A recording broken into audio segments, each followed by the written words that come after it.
Unang hakbang sa pagbasa. Ang tunog ng ay.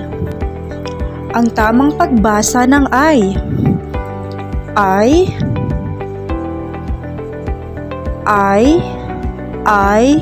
Ay. Ulitin natin. Ay. Ano nga ulit ang tunog ng ay?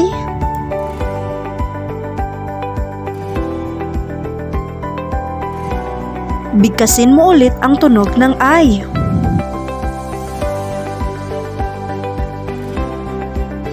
Pagbabalik-aral sa nakaraang aralin. O, S, ang. Natatandaan niyo pa ba ang tunog ng mga letrang M, S, O at ang? Ang, O,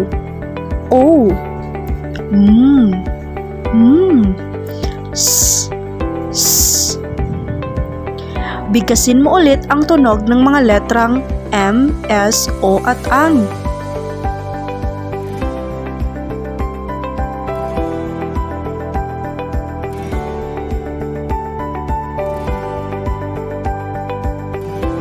Basahin ang mga sumusunod. O, ang, o, mo, s, o, so. Ikaw naman ngayon, bigkasin mo ang mga sumusunod.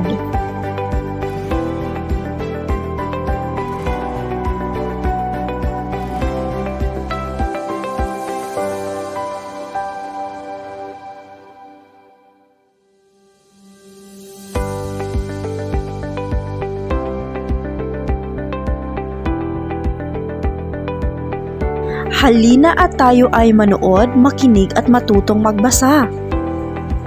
Ang aso ay. Ang aso ay. Si siso ay. Si siso ay. Ang maso ay. Ang maso ay. Ngayon, ikaw naman.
Basahin natin ang mga sumusunod na pangungusap. Si Ami ay may aso. Si Ami ay may aso. Si Mimi ay may oso. Si Mimi ay may oso. Ang aso ay maamo. Ang aso ay maamo.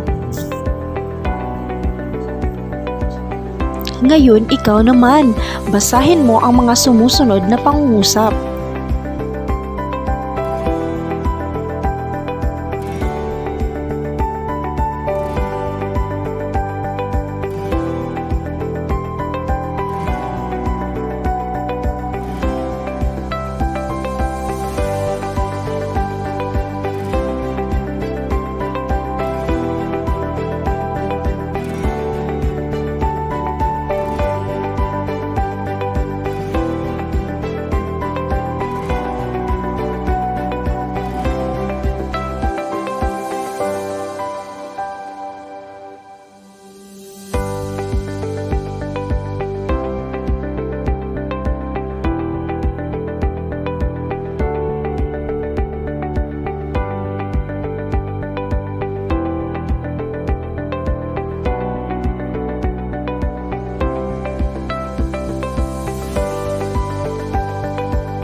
Ulit-ulitin ang pagbasa para maging mahusay na batang mambabasa.